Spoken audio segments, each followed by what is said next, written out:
করছি, অনেক কষ্ট করছি।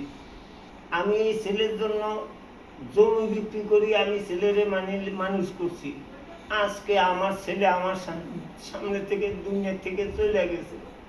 আজকে ছেলের যে ইনকাম যত যা আছে সব কিছু তো বউ মালিক, আমার বলে মালিক না, বাবা মা বলে কিছুই পাইব না। কেন পাবো না?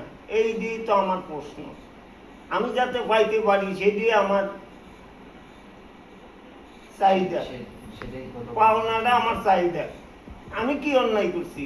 আমার ছেলে, আমি জন্মদাতা বাপ, আমি কেন পাবো না? আমার ওষুধের টাকা কেন? আমি যেটা হক, আমার হক যেটা, আমার হক আমাকে দেব। আপনাদের যেটা হক সেটাই তো দিতে হবে। আর কোনো কিছু বলার আছে? আমি তো তারে দূরে ঠেলি ফেলাই না, সে আমার লোকে থাকবে না, সে পোলান মানুষ করবো।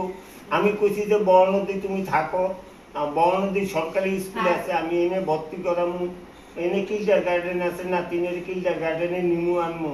হ্যাঁ বাপ মা ট্রেনে থাকবো, হ্যাঁ ভাই বোনের কাছে থাকবো, আমার এনে থাকবো না। সে আমার এনে পছন্দ করে না।